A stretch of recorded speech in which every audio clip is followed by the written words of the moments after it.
देखो ये सवाल हम लोग करेंगे बोर्ड के लिए। ये आपका वेक्टर पे ही आधारित जो सदिश आप लोग पढ़ते हैं 11 में, उसी से रिलेट करके ये सवाल दिया गया है।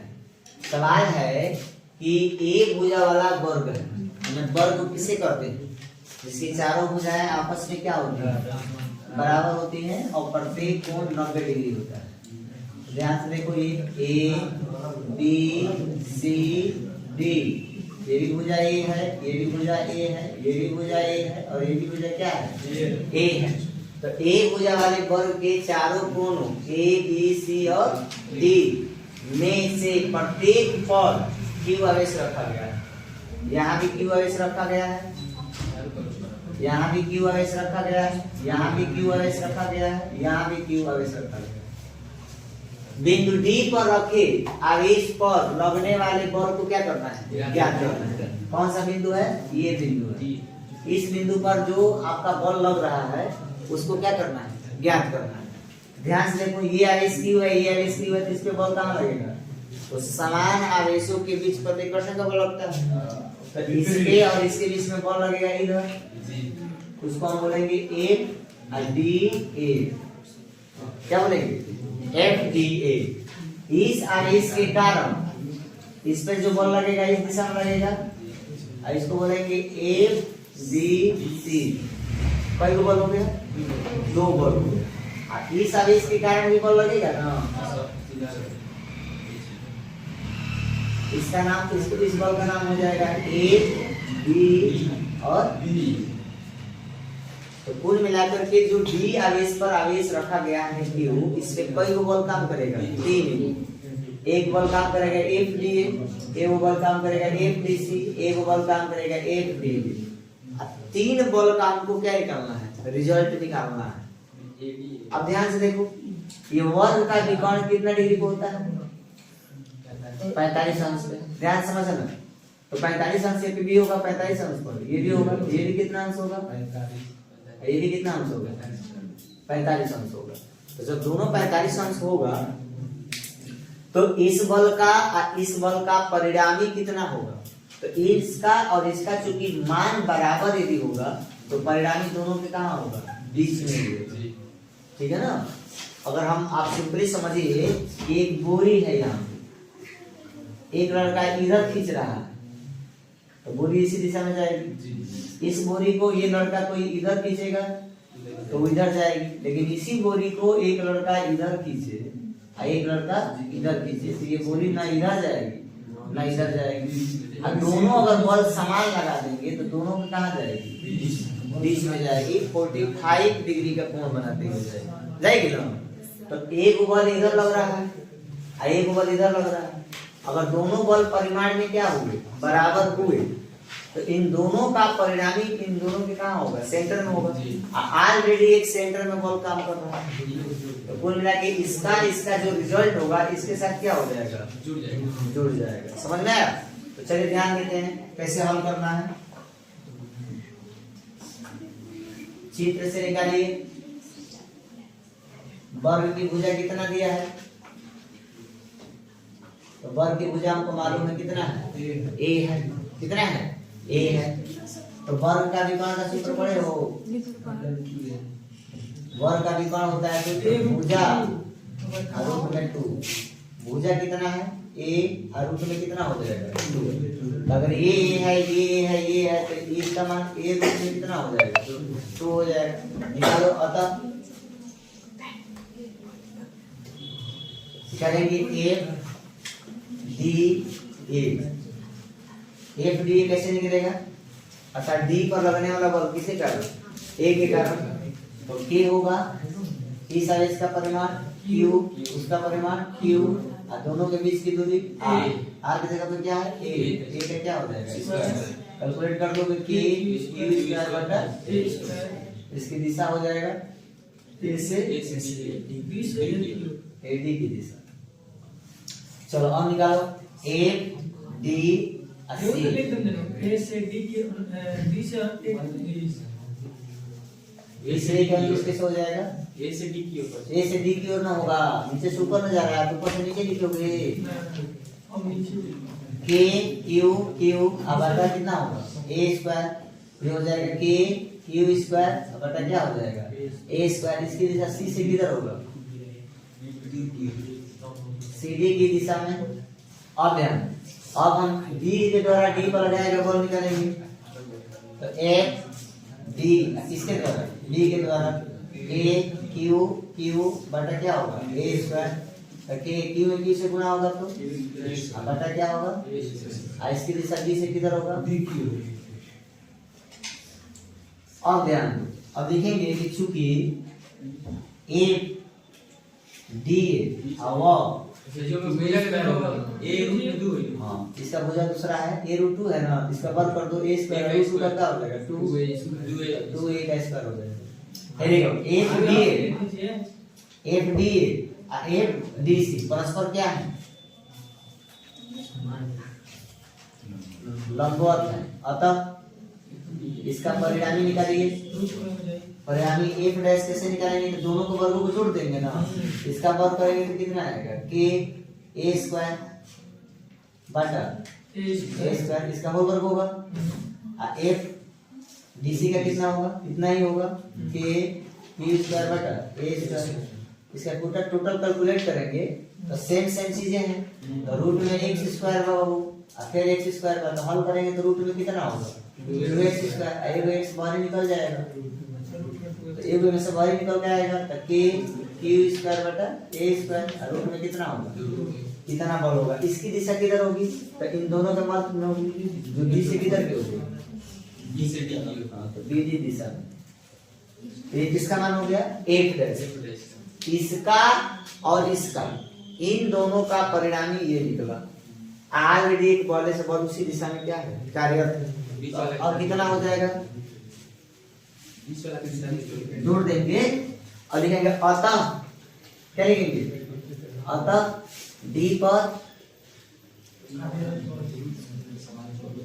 परिणामी बल F इक्वल टू दोनों को जोड़ दीजिए एक ये के क्यू स्क्वायर बटे कितना होगा 2a स्क्वायर ये के क्यू स्क्वायर के क्यू स्क्वायर भाई a स्क्वायर और रूट में कितना होगा देखिए दोनों में क्या कॉमन है के क्यू स्क्वायर बटा a स्क्वायर यहाँ 1/2 आई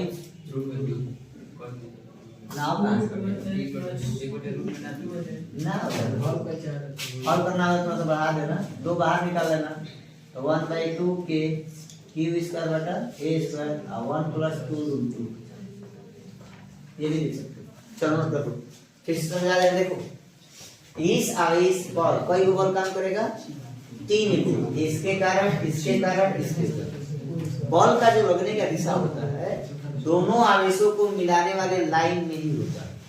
तो इस आवेश को मिलाओगे तो ये लाइन बनेगी इस लाइन में ही होगा या तो अंदर होगा नहीं तो क्या होगा बाहर होगा। समान नेचर पे होंगे तो प्रतिकर्षण करेंगे, जो नेचर इसका है वही नेचर इसका है तो प्रतिकर्षण करेगा तो कहाँ जाएगा ऊपर, इधर से इधर जाएगा तो कहाँ जाएगा इधर, तो कितना डिग्री पे होगा 90 डिग्री पर। तो ये वाला 90 डिग्री पे होगा ये वाला दोनों के मिडिल में होगा 45 डिग्री पर। अब ध्यान से देखो तो चित्र से बल की भुजा ये दिया है तो बल का विकर्ण कितना होगा a रूट में 2 होगा। अब देखो बल निकालो न्यूटन के नियम से, किसके नियम से दो आवेशों के मध्य में जो बल लगता है वो k q1 q2 बटा r स्क्वायर होता है। q1 की जगह qa है q2 की जगह qa r की जगह पे इसका कैलकुलेशन कर दिया गया दिशा लिखी तो d और a के दिशा क्या होगा तो d और a के बीच में बल इधर लगेगा ना तो d से a से किधर की ओर d की ओर, ये c से d की ओर ये दिशा होगी b से d। अब ये देखेंगे कि fda और FDC परस्पर क्या है लंबवत है अतः परिणामी कितना होगा f डैश बराबर इतना होगा। और इसका हल करेंगे तो देखो इसका हल बताते हैं x स्क्वायर को जोड़ोगे ना तो 2x स्क्वायर होगा x का वर्ग है तो बाहर निकल जाएगा और 2 अंडर रूट आ जाएगा। इस टोटल को x मान लो एक शब्द के लिए x होगा तो ये भी x होगा तो x square 2x square x बाहर निकलेगा ना तो x जो निकलेगा यही ना निकलेगा ये निकल के आएगा तो k square upon k cube square upon a square root में कितना हो जाएगा। इसकी दिशा ठीक दोनों के मिडिल में होगी क्योंकि दोनों का परिणामी बल क्या है समान है तो मिडिल में होगा। तो मध्य में होगा तो इसकी भी दिशा क्या हो जाएगी, विधि दिशा हो जाएगी। अब देखो तो इस पे कई को बल काम कराओ, इन दोनों का परिणाम ये एक ही दिशा में हो गया ना। अतः डी पर परिणामी बल ए बराबर इसका और इसका क्या कर देंगे, योग कर देंगे, इसको और इसको दोनों को क्या कर देंगे, जोड़ देंगे। विधि की दिशा और ये लिखना चाहते हैं तो एक लिख सकते हैं, थोड़ा सा अच्छा रहता है, लिख देंगे कि चूंकि F dash above F dash व एफ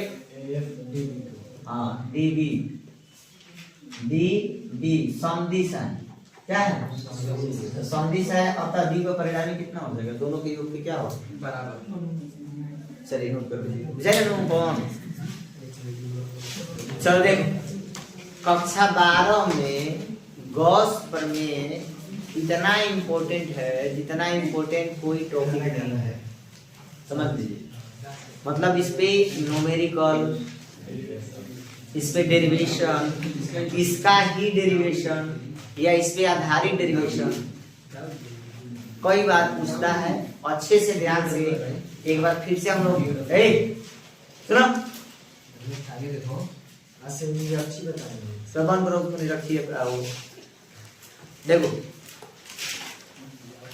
गॉस का प्रमेय कक्षा 12 के लिए बहुत ही क्या है, इंपॉर्टेंट है, समझ लो। इसके क्या होता है, इसके अनुप्रयोग में 3 डेरिवेशन आते हैं प्लस 2 डेरिवेशन।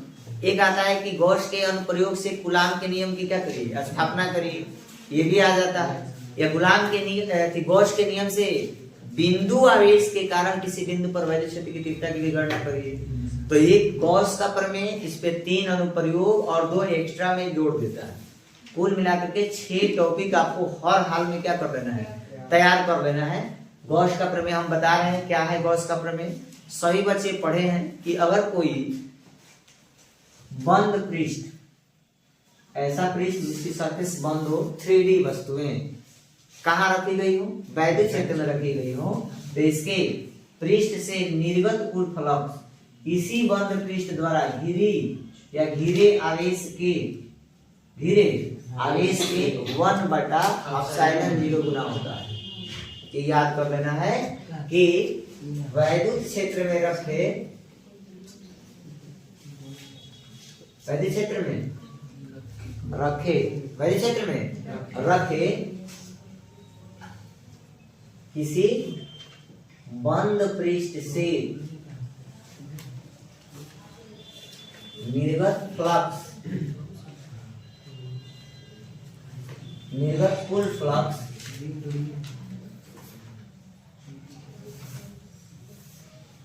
उस बंद पृष्ठ से घिरे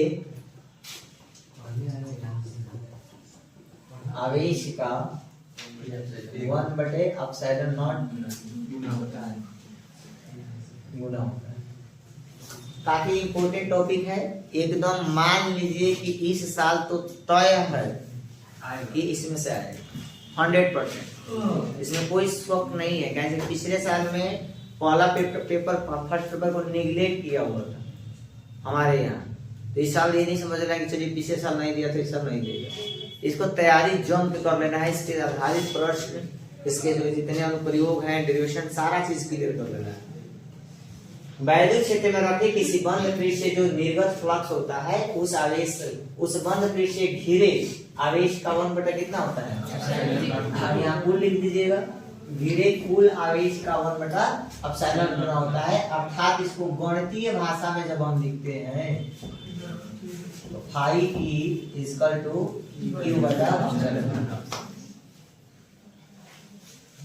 क्या लिखते हैं, फाई ई बराबर Q/ε। चलिए इसका उत्पत्ति कर रहे हैं।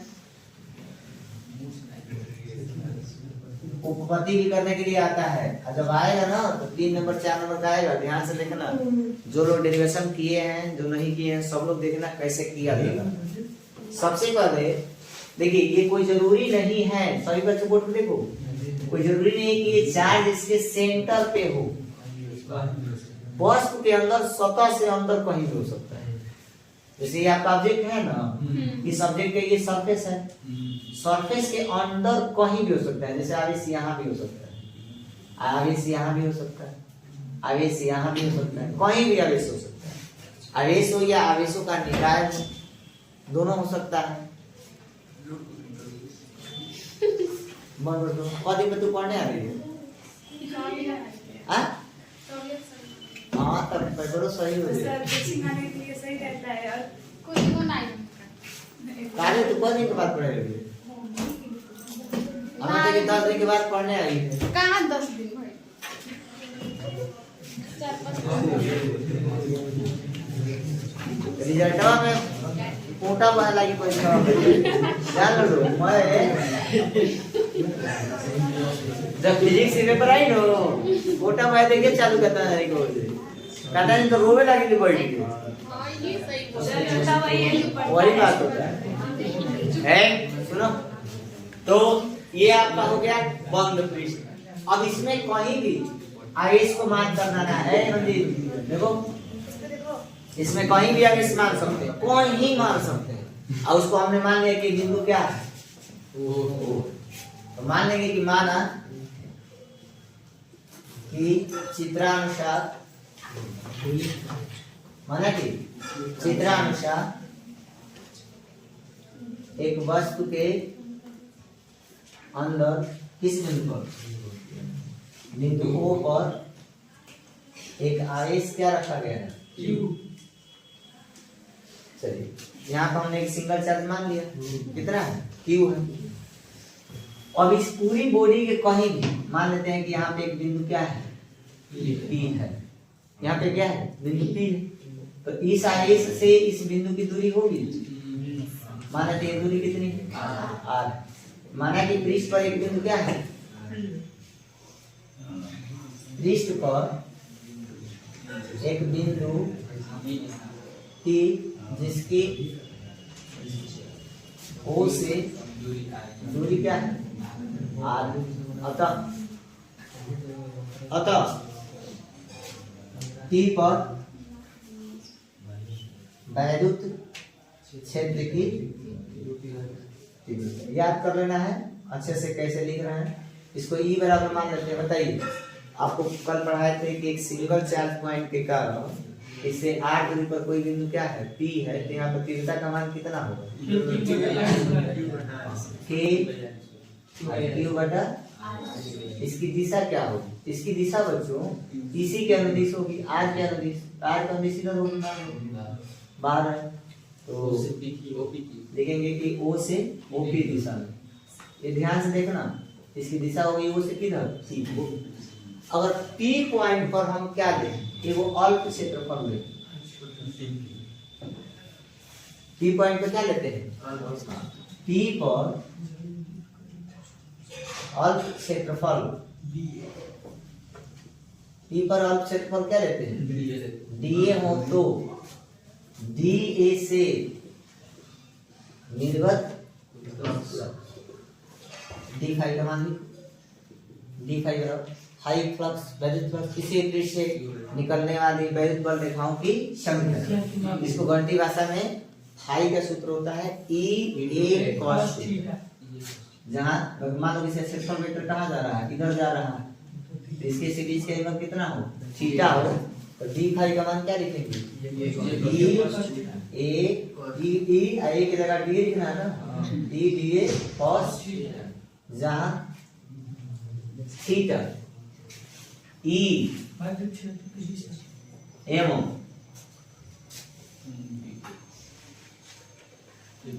DA के बीच का क्या है चलिए तो ये हो गया किसका मान D5 का मान। अब E का मान कितना लिखे हैं आपने तो E का मान आपने निकाला K Q बटा R स्क्वायर और DA cos थीटा। इसको अगर लिखे हम ऐसे भी लिख सकते हैं ना बच्चों K Q और DA cos थीटा बटा R। क्लियर हो गया। ये लघु पृष्ठ के कारण है छोटा सा पृष्ठ है संपूर्ण बॉडी से निकालिए तो संपूर्ण पृष्ठ से फ्लक्स हाई के लिए क्या करना पड़ेगा बंद पृष्ठ का समाकलन। ऐसे जो समाकलन ना के गोल बातें हैं ये बंद पृष्ठ के लिए होता है तो फाई का मान हो जाएगा समाकलन किसका डी फाई। चलिए डी फाई का मान लिख दीजिएगा, वो कितना है के Q D A cos theta बटा में। चलिए यहाँ से के कांस्टेंट बाहर आ जाएगा, क्यू कांस्टेंट बाहर आ जाएगा, बच जाएगा डी ए कॉस थीटा बटा में। अब यहाँ से याद रखना जो समाकलन बंद पृष्ठ डी ए कॉस थीटा का एनालिसिस कर देख रहे हो, ये बंद पृष्ठ के द्वारा किसी पॉइंट पर बनाया गया क्या होता है कोण होता है। तो जो बंद पृष्ठ होता है वो भी किसी बिंदु पर जो एंगल बनाता है उसका मान ही 4 पाई होता है। कितना होता है 4 पाई होता है। इसका मतलब अगर के का मान लिखेंगे तो 1 बटा 4 पाई आता है ना 0, और क्यू और इसका मान होता है कितना 4 पाई। यानी लिख देंगे कि समाकलन d A cos theta upon r square बराबर कितना होता है 4 पाई। यहाँ से 4 पे क्या होगा तो 5 बराबर कितना होगा क्यू बटा में। तो ये डी ए cos थीटा की प्रेशर से मतलब 4 पाई। चलिए समझ में आ गया। घनकोण पढ़े हो, घनकोण में ये चीज मिलती है। अब ये आपको गॉस कपर में 100% आना चाहिए। अब इसी पे आधारित देखो कई तरह से क्वेश्चन पूछता है। जैसे क्वेश्चन क्या पूछेगा, कहेगा कि वो जो है बेलन क्या है, कह देगा कि एक बेलन है, इस बेलन पे कहेगा कि अंदर 10 माइक्रोकूलम का क्या रखे हैं एक आवेश रखे हैं। बेलन के पृष्ठ फ्लक्स की गणना करिए। सिंपल क्यू का मान रख देंगे कितना 10 माइक्रोकूलम। आप साइलेंट जीरो से क्या कर देंगे मार देंगे। अब साइलेंट जीरो का मान कितना होता है 8.85 10 के पावर -12 भाग कर देंगे सर आ जाएगा। ये नॉर्मल क्वेश्चन हो गया। थोड़ा सा हार्ड क्वेश्चन क्या देगा, हार्ड क्वेश्चन देगा कि जैसे कहेगा कि जैसे ये बेलन है इसके अंदर एक डाइपोल रखा गया है। तो डाइपोल में कोई आवेश होता है एगो माइनस एगो प्लस, दोनों का परिमाण क्या होता है समान। ये बताओ दोनों को जोड़ेंगे तो नेट आवेश क्या हो जाएगा। तो क्वेश्चन बना के देगा कि एगो वैद्युत द्विध्रुव एगो वस्तु के अंदर रखी गई, तो वस्तु से निर्गत फ्लक्स की क्या करिए गणना करिए। तो बताइए वस्तु से निर्गत फ्लक्स का मान क्या होगा 0, क्योंकि यहाँ नेट आवेश क्या होगा 0। क्या होगा 0। तो जब आवेश कुल मिल आवेश है लेकिन उसका टोटल योग कितना हो रहा है 0 हो रहा है, तो फ्लक्स का मान क्या होगा 0 होगा। और कोई आवेश वस्तु के बाहर है, ये आपका मान बेलन है, अब वस्तु के बाहर आवेश है, तो वस्तु के बाहर आवेश रहेगा ना तो भी फ्लक्स का मान क्या होगा 0। एक टाइप का ये क्वेश्चन होता है। एक टाइप से ये भी क्वेश्चन पूछता है कि जैसे ये बॉडी है, जैसे गुब्बारा है, गुब्बारे की त्रिज्या मानो 10 सेंटीमीटर, कितना है 10 सेंटीमीटर, और उसके अंदर 10 माइक्रोकूलम का आवेश है। उसका आकार बढ़ा देंगे तो बताइए फ्लक्स का मान कितना होगा। तो फ्लक्स का मान उतना होगा जितना पहले था। आकार बढ़ाने से आकार घटाने से फ्लक्स के मान में कोई परिवर्तन नहीं है। एकदम ये सब इम्पोर्टेंट बात है, याद रखना है। कोई आवेश बाहर रहेगा फ्लक्स का मान क्या होगा 0 होगा, ठीक है ना। अंदर होगा क्यू बटा अपसाइलन 0 होगा, ठीक है ना। कोई डाइपोल किसी वस्तु के अंदर है तो फ्लक्स का मान क्या होगा 0 होगा। वस्तु का आकार कितना भी बढ़ा देंगे फ्लक्स के मान में कोई परिवर्तन नहीं होता है। और क्या पूछता है, एक टाइप से क्वेश्चन ना वर्ग को पूछता है, याद कर लेना है। जैसे घन है वर्ग है, वर्ग को क्वेश्चन देगा। जैसे ये वर्ग है तो वर्ग में ना कई चीजें होती है, 3 चीजें होती है, याद रखना। पहला इसको फलक बोलते हैं, ये फलक है, फलक माने सतह। इसको कोर बोलते हैं, इसको शीर्ष बोलते हैं। 3 चीज आपको दिख रहा है। एक सरफेस मिलेगी, जैसे ईंट के पास सतह है, कोर होती है, कोर से चोट लग गया, कोना होता है जिसको शीर्ष बोलते हैं।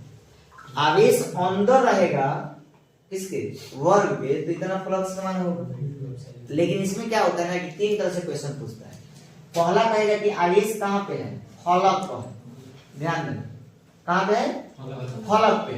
तो जब फलक पे कहेगा ना बाबू तो याद रखना फलक के लिए Q बटा 2 अपसाइलन 0 होता है, याद कर लेना।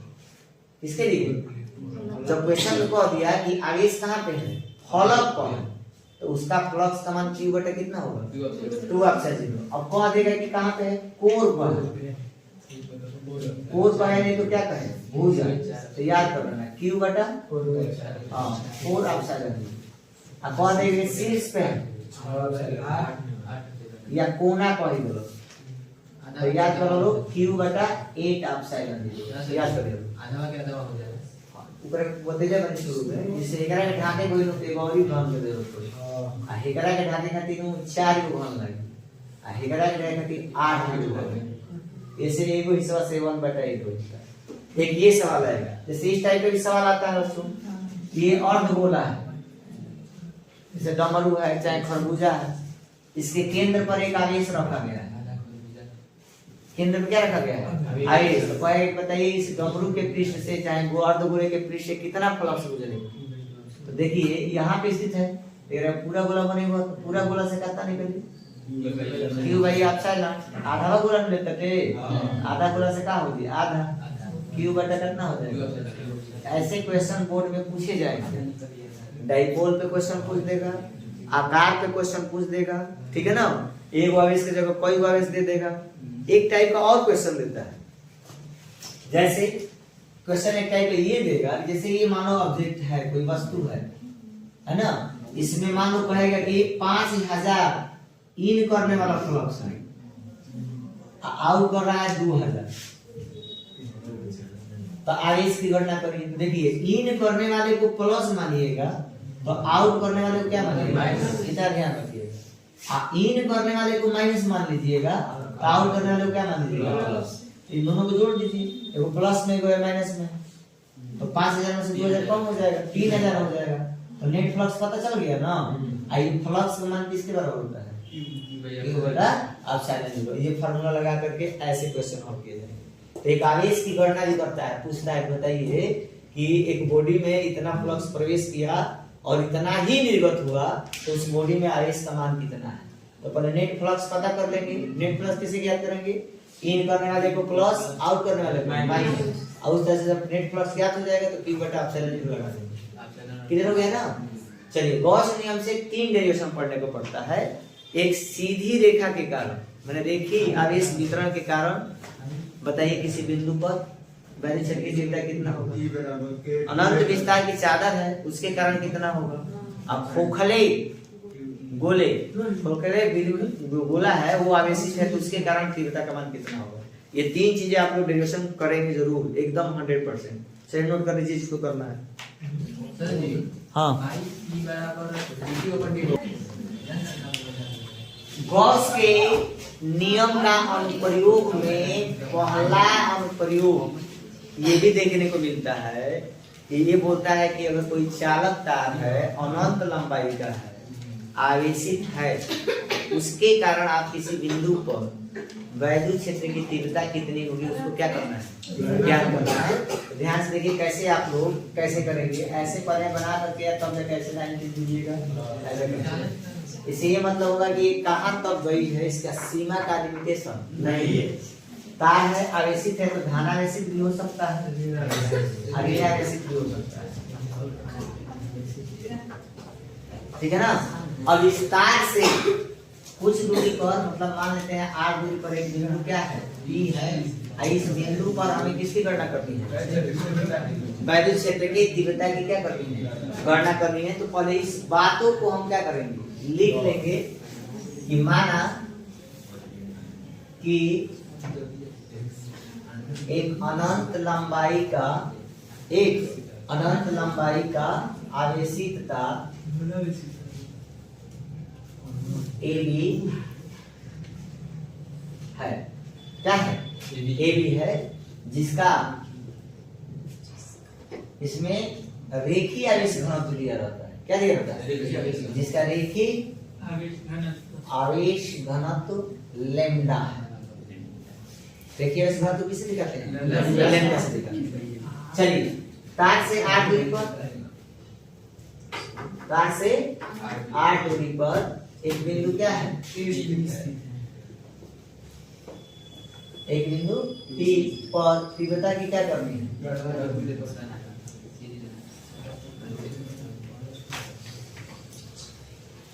चलिए तो मान लीजिए कि इकोनॉमिक लंबाई का बेसिक तार AB है, जिसका रेखीय विस्कोण क्या है, लैम्डा है। तार से r दूरी पर एक बिंदु P पर हमें दिखता है क्या करेंगे, तो हम एक ऐसा गॉसियन बेलन की रचना करेंगे जिसके पृष्ठ पर ये बिंदु P आएगा। इसके लिए हम इसकी त्रिज्या जितनी है उतनी ही त्रिज्या का एक बेलन की रचना करते हैं।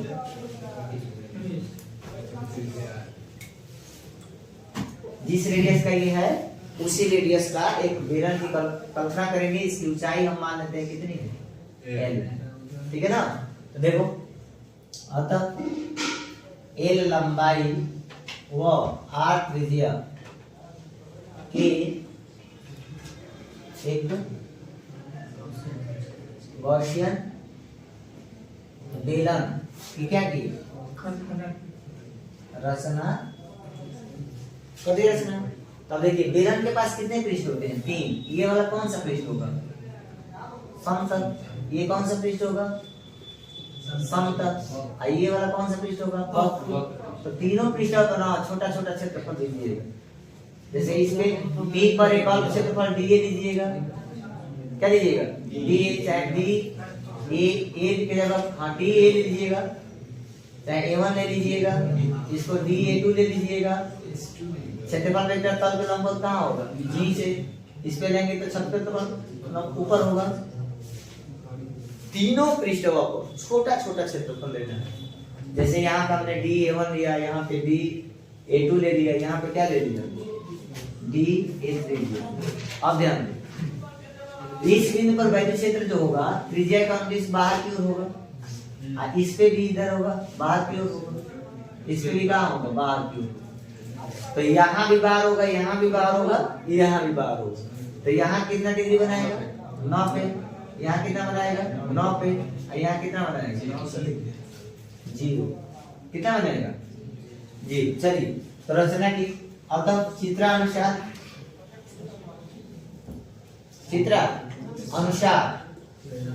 गोलीय पृष्ठ पर अल्प क्षेत्रफल क्या लेते हैं, dA1, ठीक है। समतल पर dA2 और dA3 लिया। जहां कौन सा क्षेत्र, जहां वैद्युत क्षेत्र E है। अतः तीनों पृष्ठों से निर्गत फ्लक्स d5 का मान कितना होगा, तो इस पृष्ठ से फ्लक्स, इस पृष्ठ से फ्लक्स और इस पृष्ठ, तीनों को जोड़ देंगे ना। फ्लक्स का सूत्र होता है EA cos थीटा। तो इसके लिए निकालो, E d1 cos 0, E dA2 cos 90 और E dA3 और cos 90 का मान क्या होता है, 0। d5 का मान कितना आएगा, E into dA। अब देखिए तीनों पृष्ठों में इससे कोई रेखा गुजर के नहीं जाएगी। क्यों, क्योंकि ऊपर पृष्ठ इधर से रेखा जाने वाली नहीं, रेखा सब जाएगी इधर। इससे फ्लक्स 0 होगा, इससे फ्लक्स 0 होगा, दोनों 0 होगा। इसी से जाएगी तो इसी का समाकलन कर देंगे। अतः संपूर्ण पृष्ठ से फ्लक्स फाई का मान निकालने के लिए समाकलन कर देंगे किसका, डी फाई का। डी फाई का मान कितना दिया है, तो फाई इक्वल टू समाकलन ई आई इंटू क्या होगा, dA1। अब ध्यान से देखते जाइएगा, फाई बराबर ई बाहर निकल जाएगा। और ए कौन सा पृष्ठ है, तो ध्यान दें, ए आपने माना है कि गोलीय पृष्ठ है। तो गोलीय पृष्ठ अगर सबको जोड़ेंगे तो किसके बराबर होगा, तो 2 पाई r इंटू एल, 2 पाई r एल होगा। और चूंकि आप जानते हैं कि फाई बराबर क्या होता है, q बटा एप्सिलॉन 0। q का वैल्यू लैम्डा इंटू क्या होता है, एल। ये कौन किससे हो गया, गॉस से। गॉस पाते हैं कि फाई का मान किसके बराबर होता है, q बटा एप्सिलॉन 0। q को हम कितना लिख सकते हैं, लैम्डा इंटू एल। क्यों लिख सकते हैं, क्योंकि लैम्डा इक्वल टू होता है q बाई कितना, लैम्डा का फार्मूला पढ़ेंगे क्यू बाई एल लैम्डा बराबर क्यू बाई क्या होता है एल, तो यहाँ से क्यू का मान कितना हो जाएगा लैम्डा इंटू। अतः ध्यान दो बाबू, इस तरह से बाबू लोग ई की जगह फाई की जगह पे कितना हो जाएगा लैम्डा इंटू एल, अब बराबर कितना हो जाएगा ई इंटू 2 पाई आर एल, ई इंटू 2 पाई आर एल किसके बराबर हो जाएगा lambda into L, lambda into L से क्या होगा ई बराबर कितना आएगा 1 बटा 2 पाई 2 पाई 2 पाई इसलिए आप सही अब साइलेंट हो है यहाँ पे ना, हां तो छूट गया कहाँ छूटा है यहाँ पे। चलो अरे 2 पाई कितना हो जाएगा अब साइलेंट 0 और लैम्डा अब बटा में क्या हो जाएगा 2 से ऊपर नीचे गुणा कर देंगे तो दूसरी कितना हो जाएगा 4, 4 को क्या हो जाएगा 3 और यहाँ 2 और लैम्डा बटा कितना होगा, ये डेरिवेशन भी आपको आना चाहिए, ठीक है ना। चलिए नोट कर लीजिएगा, इसको भेज दे रहे हैं, चलिए जाइए। और जिसका जिसका फीस है भाई कल लेते आना। सर मेरे पे भेज दीजिएगा।